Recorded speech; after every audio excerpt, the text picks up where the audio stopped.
we have got an amazing panel now, sustainability storytelling voices from leading studios. So it's my absolute pleasure to ask Samata to come up here and to introduce her panel. Let's give her a massive whooping round of applause.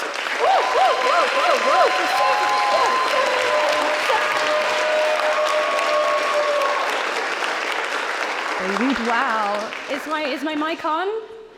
You guys have got me feeling very fabulous. Thank you for that warm welcome. My gosh. It's such a pleasure to be here with all of you. And my name is Samata Pattinson. I am the CEO of an organization called Black Pearl. We work across culture sustainability, across fashion, entertainment, and music. And we're just really passionate about ensuring the right stories are being told by the right communities and accurately reflecting what is going on. So I was, of course, thrilled to be asked to host this discussion and moderate it on sustainability and storytelling, because it's an important conversation. How is Hollywood addressing this conversation? So I would like to introduce our esteemed panel. First of all, I'd love you to give a warm welcome to Kimberly Burnick, Director of Sustainable Content and Partnerships at NBCUniversal.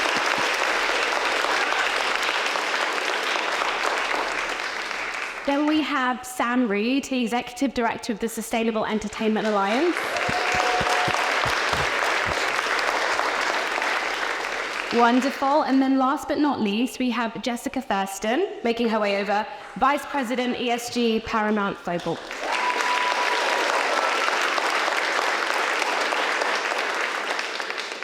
Fantastic. Thank you all for being here. And I just think this is such an important conversation because the stories that are currently being told have the potential to just connect with the global masses and really move people in such an emotive way. We can disappear into the stories that we love.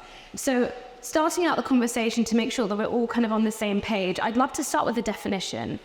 How would each of you define this concept of sustainability and storytelling? And are there some kind of specific examples you can give our audience about how it's shown up in mainstream content? I'll start with you, Kimberly. Yeah, thank you. And thank you all for coming. This is an amazing crowd. I have historically worked on behind the scenes sets, so reducing our environmental impact, as you heard from the last panel. And in all of my years of doing that, I think writers kind of were like, well, there's not that much I can do. A writer's room is really not that impactful. And I'm like, you have the biggest reach and impact of everyone, anyone involved in a film or a TV show.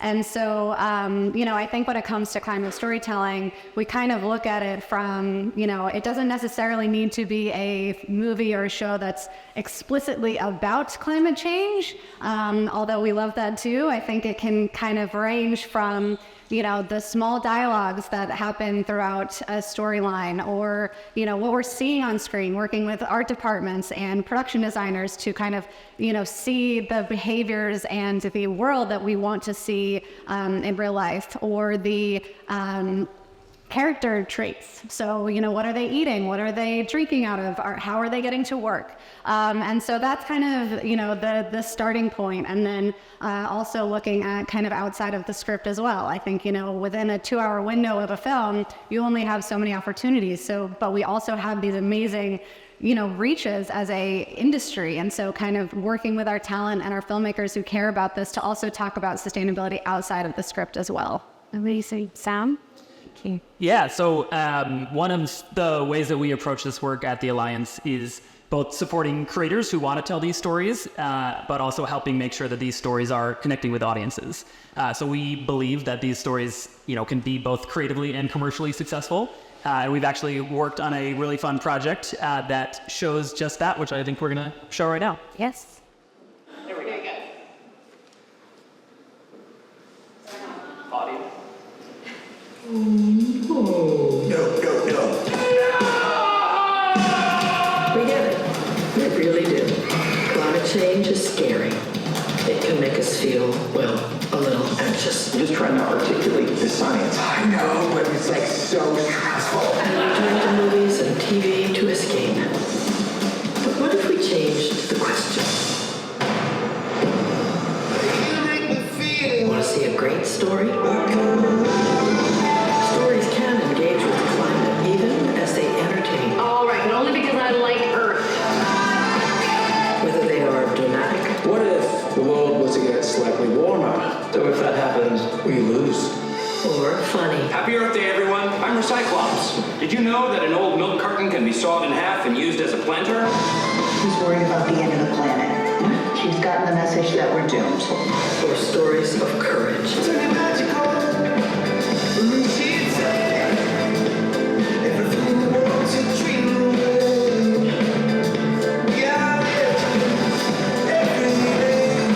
doesn't feel right to do nothing.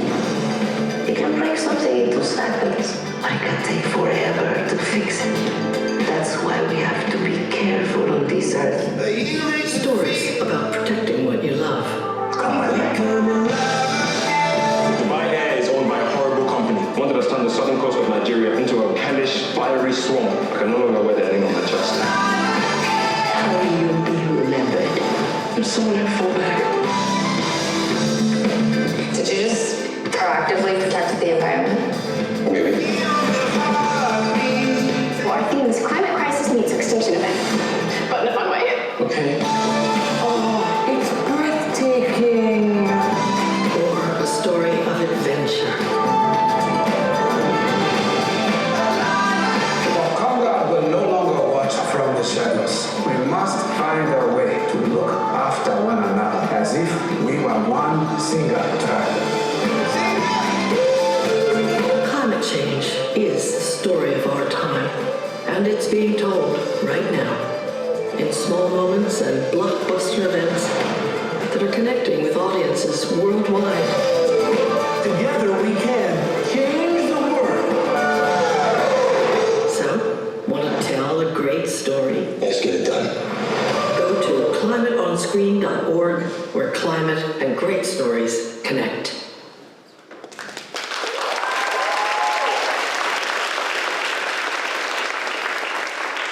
I mean, I got goosebumps watching that. Could you just give us a quick kind of synopsis of what we just saw and how that reflects what you want to say about this topic? Yeah, I mean, I think anytime you can basically have Meryl Streep answer a question for you, I would recommend it. But there's a lot of work that went into that reel from our members, from our production partners at RDC. I see Meredith right there.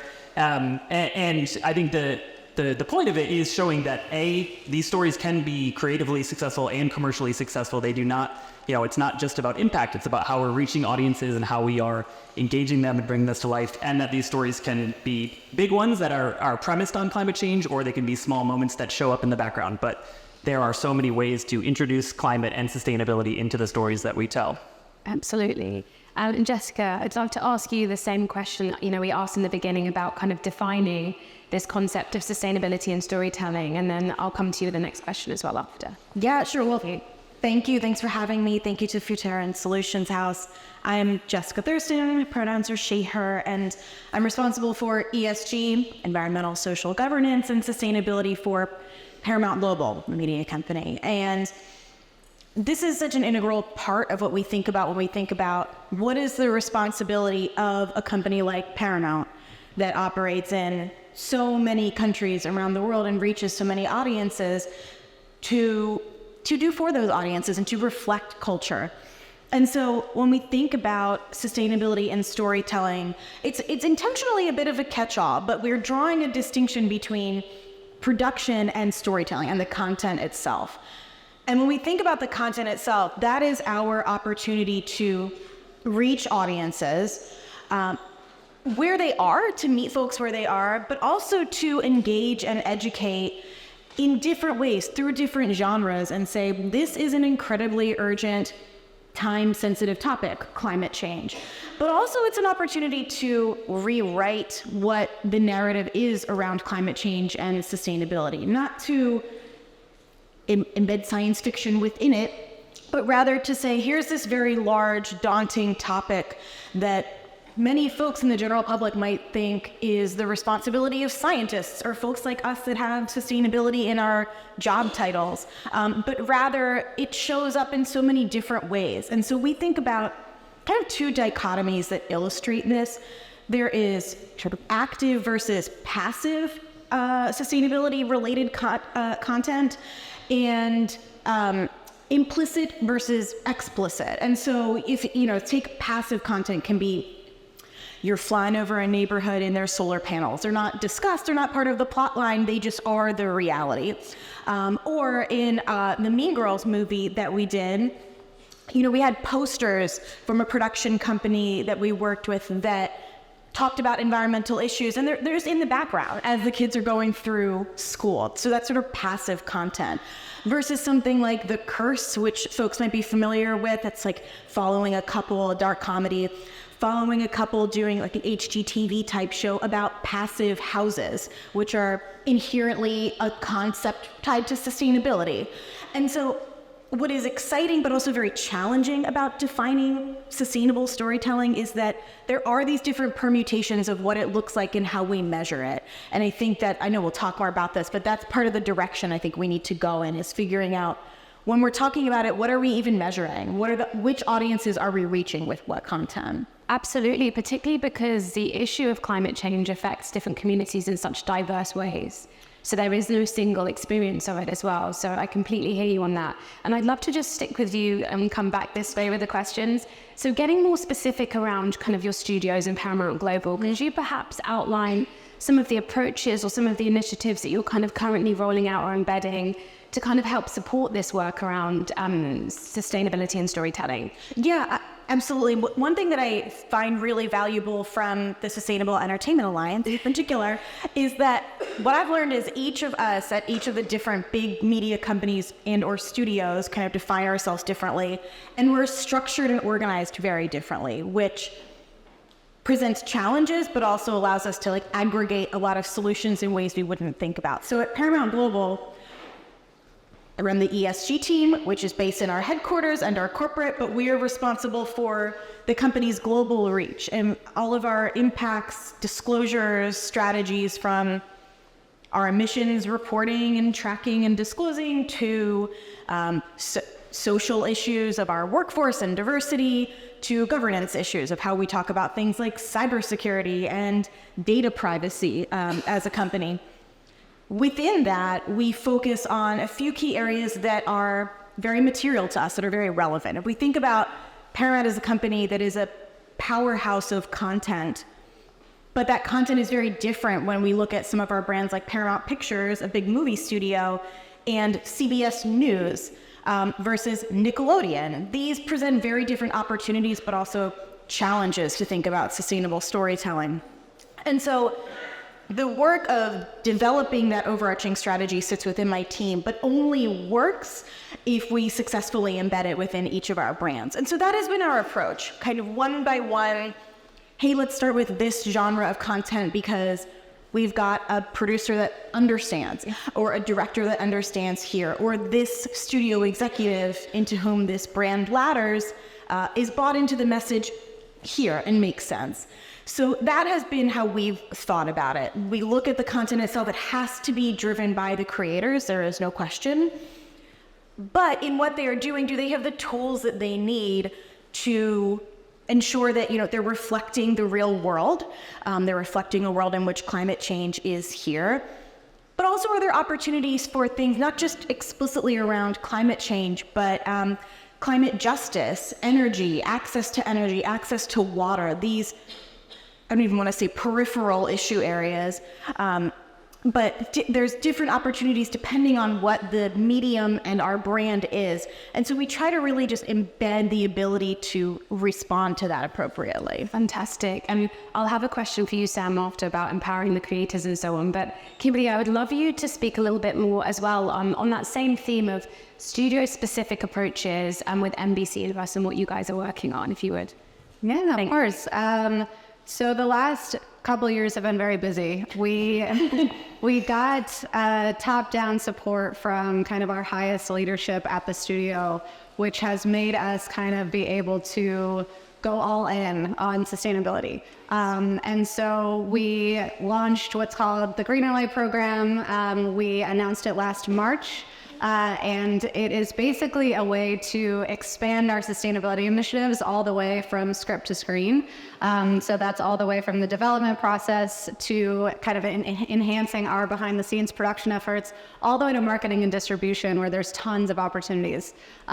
So since we're a visual medium, I thought we would show one more 3-minute video, if that's okay. That kind of has our executives talking about, how they feel about sustainability within our industry. Thank you. We at Universal Film and Entertainment Group have a long history of implementing sustainability initiatives on our films. As part of the broader mission of the studio under Donna Langley, one of the things that we focus on is really impact and culture with the films that we make. And so embedding sustainability into the stories that we're telling felt like an important initiative for us. We have the opportunity to educate people, to entertain people, and to change and drive a narrative. We are constantly striving to do better for this planet. Through our Greener Light program, we plan to do just that. We have now introduced the Greener Light program into our Green Light process. So every title that we commit to making for the studio, we include a Greener Light designation. We are not only focusing on our production sets, but looking at ways to embed sustainability across the entire filmmaking process. From script to screen. From script to screen. From script to screen. This ambitious and evolving program spans across Universal Pictures, Focus Features, and DreamWorks Animation. And we've recruited creative climate ambassadors across each studio. For over a decade, we have been working to reduce the environmental impact of our productions behind the scenes. By reducing waste, donating excess food and materials to local communities, exploring new fuel-saving opportunities, and more. The Greener Light program is an opportunity for us to institutionalize great sustainability practices into everything that we do in the filmmaking process. We're really looking from early on in a creative process to understand how can we reduce the footprint before we even start filming. That causes us to have both an opportunity and a challenge to really rethink some of the core beliefs that have maybe fueled production for decades and decades prior. There aren't many industries that can have the impact that we can have, so we want to step forward and make sure we do the most we can on every single film. As one of the leading animation studios in the world, we have an opportunity and I think a responsibility to educate and inspire young people on this issue and motivate them to help make change. We have been partnering with environmental organizations to help make sure that all of our initiatives are driven by science. We'll continue partnering with our incredible filmmakers and talent who care deeply about the environment. They have the ability to influence and empower others on set to think creatively about implementing greener practices both behind the scenes and on camera, and find more ways to reduce our footprint across our operations. The entertainment industry has this amazing power to really drive societal change. The launch of the Greener Light program is just the beginning. We're so excited to see what this program can do and how it can flourish across our studio. There's only one planet, and I think it's all of our responsibility to do what we can so that this planet is here for generations to come. We are committed to bettering our business and using our voice to protect this planet that we love.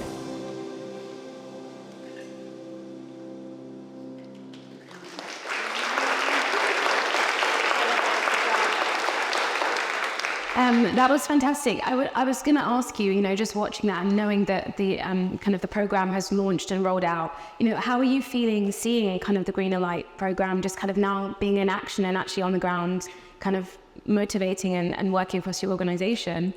It's been amazing to watch. I think you saw in there we have our president of Universal Pictures, we have our president of production, we have our CFO, all championing these efforts. And so with that, we kind of have that direct connection to our filmmakers and our talent, which has been so beneficial to understand what we're actually kind of putting the focuses to. And I think we're learning and it will continue evolving forever. I think, and every project will look different, but we've had such freedom to kind of meet with our filmmakers and talent to look for opportunities within our stories, to have them use their voices to talk about sustainability.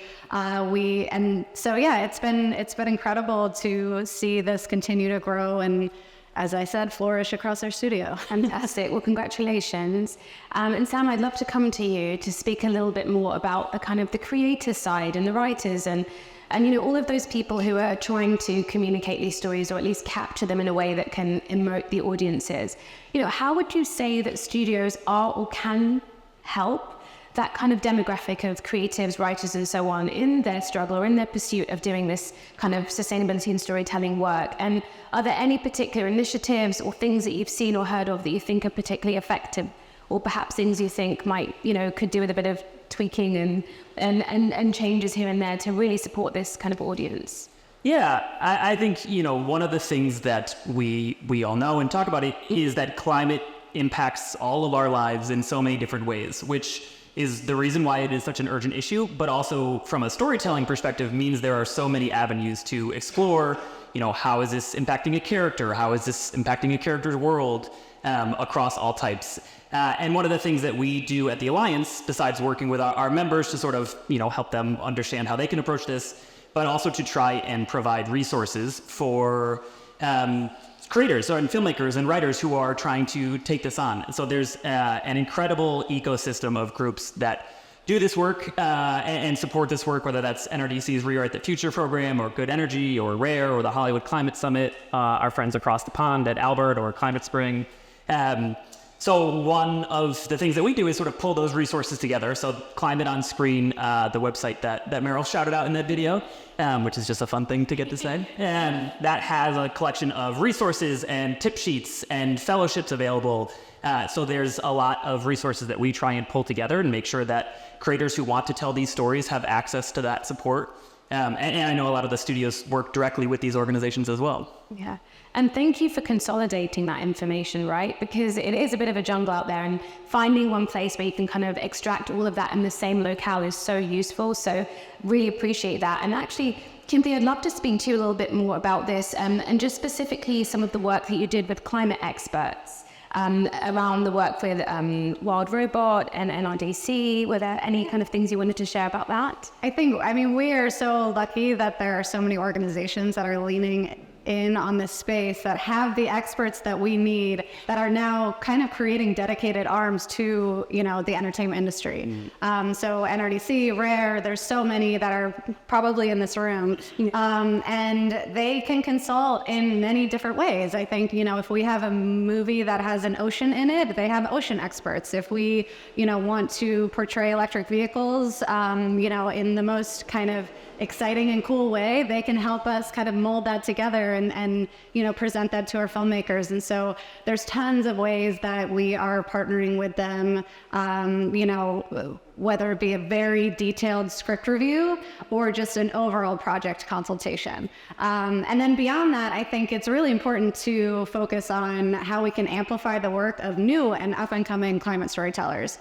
So part of kind of our program is also supporting the industry in a bigger way. So we are sponsors of the Hollywood Climate Pitch Fest that they do every year, where they kind of, you know, it's pretty self-explanatory. It's fantastic. And then there's also currently the NRDC Blacklist Fellowship Program that we are sponsoring, which is, I believe submissions are open right now. And, you know, if you're selected, you'll be meeting and mentored by some of our term deal filmmakers, Daniel Shiner and Michael Schur. So very exciting kind of opportunities there. And then we're also tapping into the existing industry events. So sponsoring wherever we can, kind of bringing in, you know, talent and filmmakers to talk at. We had a talk at Sundance with Quinta Brunson and Mike Schur. We had a talk at South by Southwest with Ian Cooper, Jordan Peele's producer. So really just trying to kind of make people aware of this as much as we can, and bring more voices to the conversation. Fantastic, thank you. Jessica, I'd love to come over and talk to you about some of the challenges and opportunities, not just the challenges. So obviously, it's a heavy subject for many people, or at least it can be perceived as being quite a heavy subject to navigate and communicate. So what would you say are kind of some of the challenges, or maybe like through that some route to an opportunity of balancing the messaging? You know, that striking that balance between communicating the urgency without kind of stressing people to the point that they shut down and don't want to process anything. I think we've all been in those conversations where you say you work in this space and like the eyes start to glaze over and you're like, stay with me. So how do you balance that, right? Getting the urgency across but also still keeping people engaged and entertained, and getting that balance between being kind of too severe or too subtle where it just goes past them. I love talking about the challenges of this work. We are sitting in Solutions House, and there's not a singular answer of how we do this right. And even just saying that, I think, disarms folks. Yeah.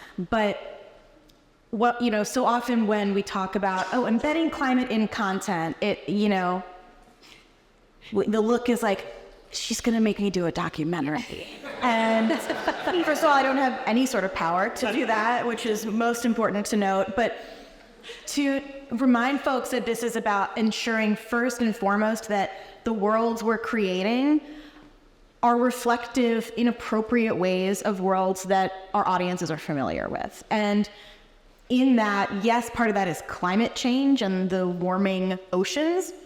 But it is also, it's why embedding diversity in our content is important. It is important to be realistic and also, again, still hand that power over to the creators and the creatives and make sure they have the tools and the access to the tools that they need and deserve to do this work. But it remains difficult. And one way that I think about this and our team, how we've tried to approach this, is by differentiating the audiences here. Otherwise, it's a very mammoth challenge to say, how do we move Hollywood to be more, to take its role seriously in solving climate change. And what I never want to do is kind of walk into these spaces and be like, I'm from corporate and I'm here to help. I'm not a movie person, don't ask me too many questions, but I know climate science. It's not, the only way this works is if other folks are speaking this language in the correct way. And, whether that's through folks that were formerly in production and now they are, I'll say climate ambassadors in formal ways within the company. But the really actionable way it takes place is that, from my perspective, it's talking to studio executives and saying, here's the business case for sustainability related content, and let me explain that to you in the way that you are thinking about non-explicitly sustainability related content. It has to be approached, it's a business. And again, that looks very different at Paramount Pictures than it does in CBS Sports and CBS News, where we have incredible climate professionals. I don't really need to tell them because it's reflective of reality. It's news. But it's still a very different conversation when we think about climate and accuracy in journalism versus climate in a long-form script. So that tends to be my audience, but we have to then think differently about who are the producers, who are the folks above and below the line that should be the appropriate champions on the set of a production. Mm-hmm.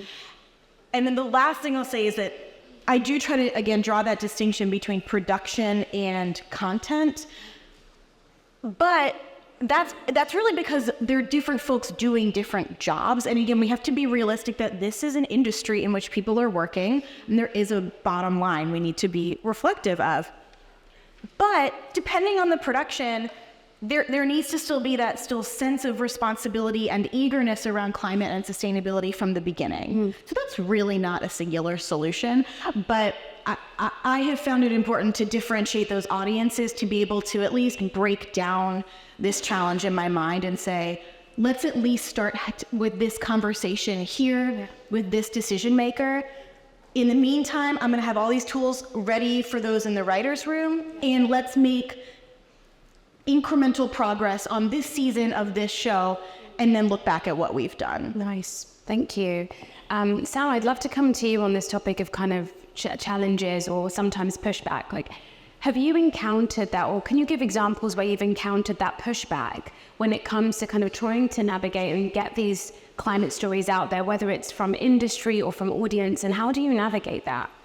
Yeah, and that's one of the things that our alliance really focused on, is how are we, understanding that this is a business that we're all working in, is how are we supporting this work in ways that are going to help our company succeed, and importantly, help these stories connect with audiences. If a story is told that it's the perfect climate story, but no one sees it, it's not going to have any value or any impact. But so we sort of look at what is audience demand for this? How can this show up in different genres? If you're running an unscripted home renovation show, can you have them installing induction stoves and heat pumps? But understanding that this is a creative industry, and so leaning on the creators to tell the stories that they want to tell and providing them support. And then on the flip side, in our work with the business side of this, is how are we helping those stories connect with audiences? And I think that touches on things like marketing and distribution and brand partnerships that I'm sure Kim and Jessica can speak more to. But there's a lot of opportunities for the business side of this, and we have increasingly seen audience demand for these type of stories growing. So the more that we can rise to meet that demand, the more impactful stories we'll tell, and the more, the better the business will be. Absolutely. And I love that you touched on marketing, and that kind of those like less obvious forms of, well, not less obvious, but forms of climate storytelling. Sometimes it's really obvious. I'd love to ask, Jessica and Kim, just in terms of, can you give some examples of those forms of climate storytelling, whether it's marketing or brand partnerships that you think have been done in a very clever way, or things that you're particularly proud of? And I think we have time for some audience questions, I hope. Marketing has become a huge part of the program, and one that I wasn't necessarily expecting. We are able to kind of basically anything within the story, we can kind of amplify that and talk about it much further outside of the script with our talent. And so a few examples that I'm really excited about. So we just had Twisters come out earlier this year, which was a huge environmental film, and we wanted to kind of also engage audiences within the marketing of the film. So we were really excited to have an in-theater PSA that we did with the director. So that's a way to reach millions, and kind of talk about the solutions that they can take, whether it be like the solutions that we did on our sets, but they're very translatable to what you can do at home, and just kind of having our filmmakers and talent talking about it in that way. We also have Wild Robot coming out on Friday, which I'm very excited about. And so it's very good. Was anyone here at the screening on Sunday? Yeah, we all cried. I can't wait to see it. And so same thing, we were able to work with Lupita to shoot a PSA around kind of a checklist of what you can do to protect the environment, similar to what she does in the movie. And so that was in theaters, online. It's just kind of a way to tie the story with the action items with our audiences. And also ways to kind of partner with nonprofit organizations and amplify their mission. So for instance, Kung Fu Panda, he's a panda. World Wildlife Fund logo is a panda. So it's like, how can we use Jack Black to kind of amplify the work of the World Wildlife Fund? So a lot of kind of really fun and creative ways to kind of merge the two together. Absolutely. And do you have a couple of examples or anything you'd like to bring in? Yeah, I'll add very quickly that, again, being a global media company that, yes, has a film studio, but also has a lot of other types of content, we always try to take a step back and say, how does a dollar move through Paramount Global? And that's a sustainability exercise that I've always found helpful in any industry. And so we say, well, a lot of this is supported by advertising dollars. This is how this industry continues to move and change. And so when we think about the Super Bowl that this year was on CBS, or our advertising on other sort of linear programming, for example, that's still content that people are accessing through the world of Paramount Global.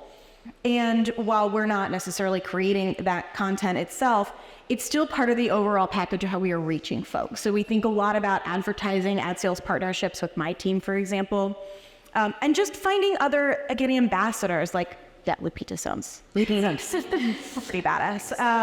But there's a movie that we're wrapping right now that the director has been really involved in sustainability from the jump, and it will be clear soon. But part of their press talking points are very much tied to sustainability. And so just realizing that outside of scripted content, which again is I think where folks' minds go, like, oh, you're just trying to make movies about the environment. It's yes, and there are lots of other types of ways that we are speaking directly to different audiences, and all of them are opportunities. Oh, fantastic.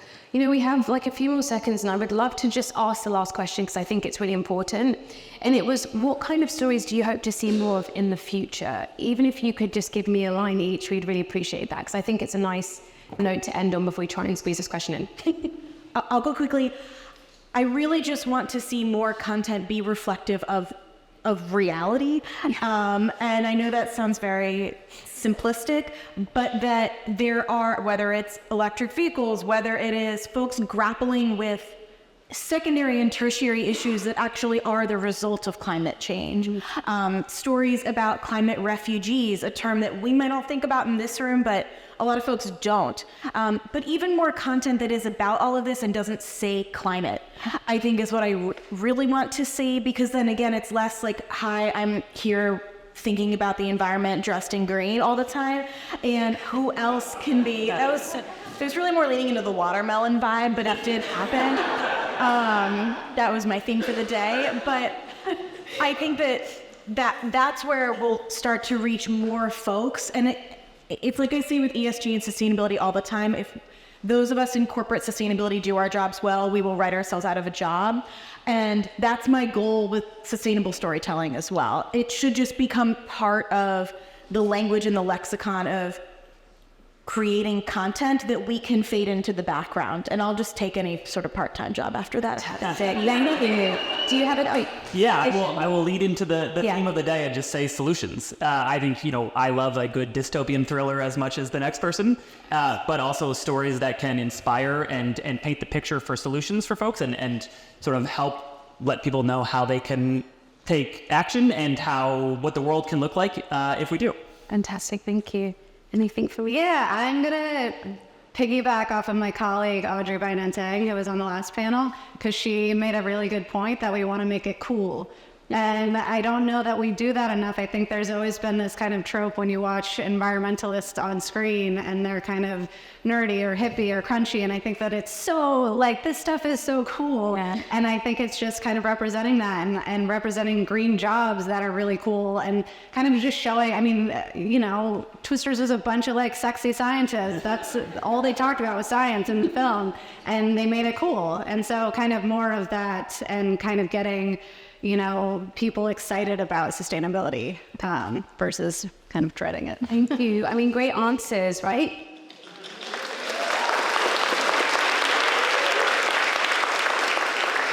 I want to just check, is there time for one question or should we? Okay, I don't think there's time for one question. Okay, we'll do a question from here. Please don't make me choose. Okay, you've really sustained eye contact. We'll go with that. I feel like I had to.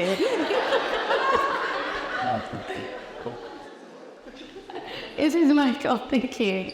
He earned it. Sorry. Hello? Okay.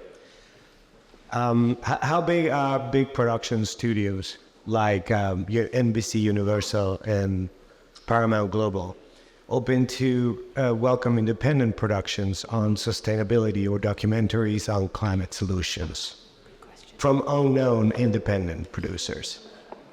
From unknown? Unknown, contacts, nothing of that sort. I think that is kind of touching upon what I mentioned earlier about kind of making sure that those stories are supported and that we're supporting initiatives that kind of help pave the way for those independent filmmakers and independent production companies. And then it's also continuing to have this conversation with our creative executives who are looking for stories and kind of continuing to engage with them and show that there's an audience for this. And to Jessica's point, we have a bunch of different branches of types of studios. We have Focus Features that focuses on smaller opportunities and films. And so it's kind of, working with them to not only seek these stories out, but also to kind of embed it in the stories that we have. Finished productions, I'm saying, not giving you...